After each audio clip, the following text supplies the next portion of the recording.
భద్రాచలం వద్ద గోదావరి ఉధృతంగా ప్రవహిస్తోంది. గత 4 రోజుల నుంచి ఎడతెరిపి లేకుండా కురుస్తున్న వర్షాలకు గోదావరికి భారీగా వరద నీరు వచ్చి చేరుతోంది. భద్రాచలం వద్ద గోదావరి ప్రస్తుత నీటి మట్టం 43.5 అడుగులకు చేరింది. దీంతో అధికారులు మొదటి ప్రమాద హెచ్చరిక జారీ చేశారు. ఎగువ రాష్ట్రాల నుంచి నీరు పోటెత్తుతుండటంతో గోదావరి నీటి మట్టం మరింత పెరిగే అవకాశం ఉందని అధికారులు అంచనా వేస్తున్నారు. మత్స్యకారులు వేటకు వెళ్లొద్దని, ముంపు ప్రాంత ప్రజలు అప్రమత్తంగా ఉండాలని అధికారులు హెచ్చరిక జారీ చేశారు.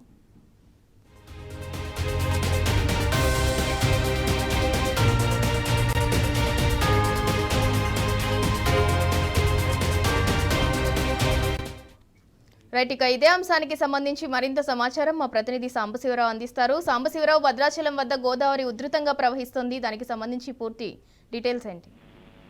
సింధూర భద్రాద్రి కొత్తగూడెం జిల్లా భద్రాచలం దగ్గర గోదావరి ఉరకలెత్తి ప్రవహిస్తుంది. ఈ ఏడాదిలో మొదటిసారి ప్రమాద హెచ్చరికను చేరుకుంది. గత వారం 10 రోజులుగా కురుస్తున్నటువంటి వర్షాలకు నిన్న అర్ధరాత్రి వరకు, అంటే 2 గంటల సమయం వరకు 38.5 అడుగుల దాకా చేరుకున్న తర్వాత క్రమంగా తగ్గుముఖం పట్టింది. పూర్తి స్థాయిగా తగ్గుతుందని అధికారులు అంచనా వేశారు. కానీ ఎగువ నుంచి ఒక్కసారిగా కాళేశ్వరం సంబంధించినటువంటి బ్యారేజీల నుంచి వాటర్ రిలీజ్ చేయడం, అంటే సమ్మక్క సారక్క బ్యారేజ్ నుంచి లక్షల క్యూసెక్లను వరద వస్తుండటంతో అది మొత్తాన్ని కూడా కిందికి విడుదల చేయడంతో గోదావరి దగ్గర ఒక్కసారిగా వరద పెరిగింది అని చెప్తున్నారు. దాంతో పాటు ఎగువ నుంచి కూడా వరద వస్తుండటంతో భద్రాచలం దగ్గర అంతకంతకు గోదావరి నీటి మట్టం పెరుగుతుంది. ప్రస్తుతం మొదటి ప్రమాద హెచ్చరికను జారీ చేశారు. ఈ ఏడాదిలో ఇదే మొదటిసారి 43 అడుగులకు గోదావరి వరద చేరుకోవడంతో మొదటి ప్రమాద హెచ్చరికను జారీ చేశారు. దాదాపు 9,32,283 క్యూసెక్ల వరద నీరు దిగువకు ప్రవహిస్తుంది. లోతట్టు ప్రాంతాలకు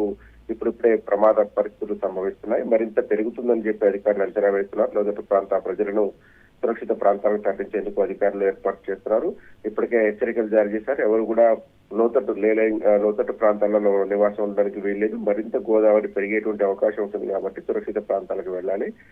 పునరావాస కేంద్రాలను ఏర్పాటు చేసినటువంటి స్థానాలకు చేరుకోవాలని చెప్పి భద్రాచలంతో అధికారులు చాటింపు వేయించారు. దాంతో పాటు స్థానఘట్టాల దగ్గర ప్రమాదకర స్థితిలో నీరు ప్రవహిస్తుంది కాబట్టి ఎవరు కూడా కిందికి దిగొద్దు, జారర్లు ఎవరు కూడా వేటకు వెళ్లొద్దు అంటూ కూడా అధికారులు జారీ చేశారు. ఎగువ నుంచి వస్తున్నటువంటి వరద కారణంగా పేరూరు దగ్గర కూడా భద్రాచలం ప్రమాదకర స్థితిలో పెరుగుతుంది.